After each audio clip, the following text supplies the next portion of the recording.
మరి ఈ ఆత్మలు అలా ఒక స్టేట్ ఆఫ్ ఎనర్జీ లెవెల్స్లో ఉంటాయి, మనకు కనిపిస్తూ ఉంటాయి అని అంటూ ఉంటారు కదా, అదేంటండి?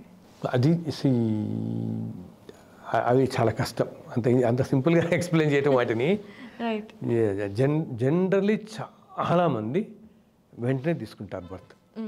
చాలామంది వెంటనే తీసుకుంటారు. కోరికలు తీరిక వాళ్ళు ఉన్నారు అది అంటాం, కానీ మనం చాలా తక్కువ జరిగేది. అది సాధారణంగా they take a birth again.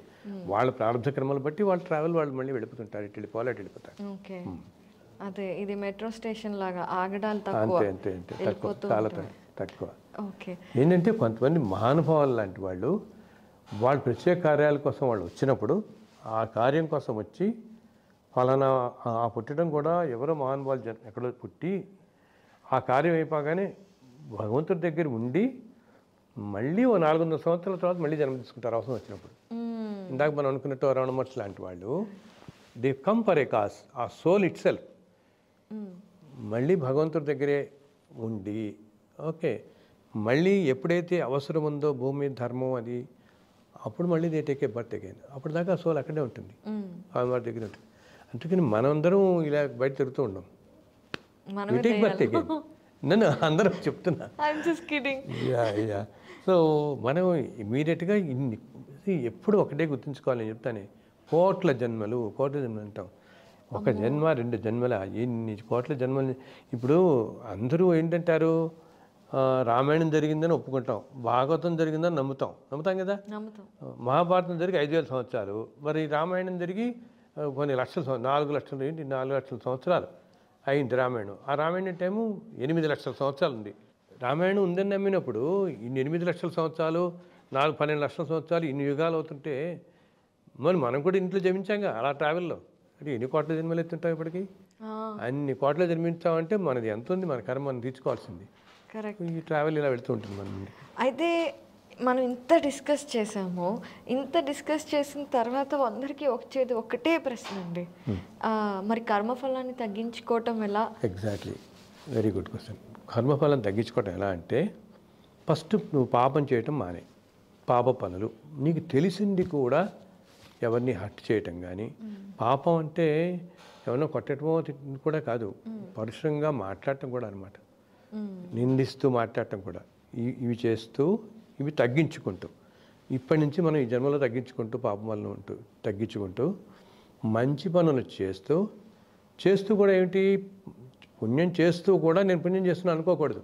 నేను వీడికి సహాయం చేశాను, వీడికి 10 కోట్లు ఇచ్చాను, లేకపోతే వీడికి అంత డబ్బును కూడా కాదు, మామూలుగా సహాయం. నేను నలుగురికి సహాయం చేస్తాను, నేను చాలా మంచివాళ్ళ ఉంటున్నాను ఈ జన్మంతా, అందరికి సహాయం చేస్తున్నాను. నువ్వు ఎప్పుడైతే మంచి పనులు చేస్తున్నావు అని చేస్తూ కూడా చేస్తున్నావు అనుకో, ఆ చేస్తున్న మంచితనం ఫలితం అంతా నీకు అంటుకుంటుంది. ఆ పుణ్యఫలం అనిపించడానికి మళ్ళీ ఇంకో 50 జన్మలు ఎత్తాలి ముందు నువ్వు. అర్థమైందా? పాపంకి ఎలాగ ఎత్తుతాం పాపం జన్మలో.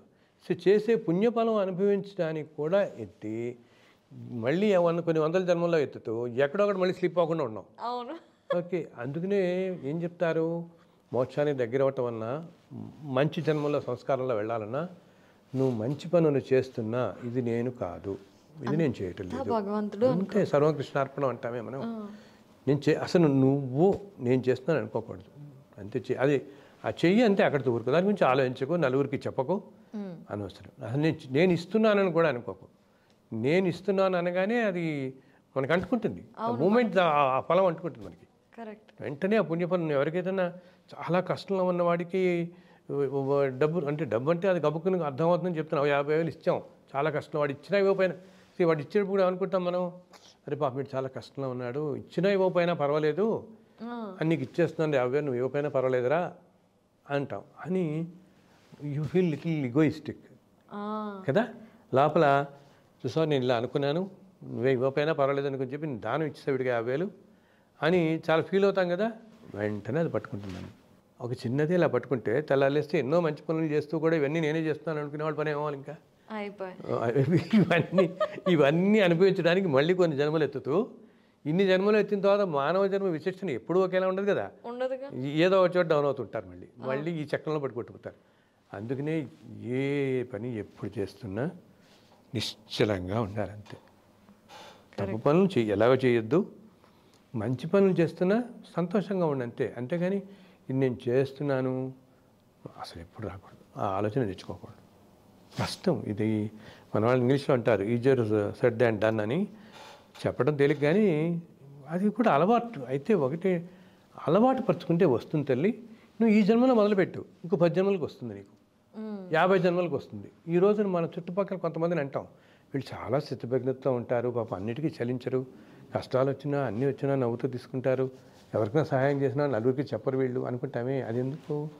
వాళ్ళు ఒక 100 జన్మల నుంచి ప్రాక్టీస్ చేస్తే ఇప్పుడు ఈ స్టేట్కి వచ్చారు. మనం ఈరోజు మొదలు పెడితే మనం 100 జన్మలకి ఆ స్టేట్కి వెళ్తాం, ఆటోమేటిక్గా ఆ స్టేట్కి వెళ్ళిపోతాం మనం కూడా. సో ప్రతి మనిషి అది చేస్తుంటారు. ఓకే. గురువుగారు అసలు ఎన్నో విషయాలు తెలియచేశారు. ఎంతో అద్భుతంగా సింప్లిఫైడ్గా కాంప్లికేటెడ్ ఇష్యూస్ అన్నిటినీ ఎక్స్ప్లెయిన్ చేశారు. నిజంగా ఈరోజు మేము ధన్యులమయ్యామని చెప్పాలి. మా ఐ డ్రీమ్కి వచ్చి మమ్మల్ని అందరినీ ఇలా మీ జ్ఞానంతో మమ్మల్ని అవేర్ చేసినందుకు థ్యాంక్ యూ సో మచ్. చాలా ధన్యవాదాలు. సంతోషం తల్లి. ఎంత భగవద్ అనుగ్రహం తప్పితే ఇంట్లో నా గొప్పతనం ఏమీ లేదు. అంతా వెంకటేశ్వర స్వామివారి అనుగ్రహం అంతే. సింపుల్గా అందరికీ ఇవన్నీ అందరికీ తెలిసినవే. నేను మళ్ళీ ఒకసారి నా ద్వారా నేను చెప్తున్నాను అంతే తప్పితే చిన్న భాష తేలిక భాషలో చెప్పడం జరిగింది. అన్నీ తెలిసిన విషయాలు అందరికీ. నాకు ఇంత మంచి అవకాశం ఇచ్చిన ఐ డ్రీమ్ యాజమాన్యానికి ఎంతో చక్కగా చేసిన నీకు నా కృతజ్ఞతలు.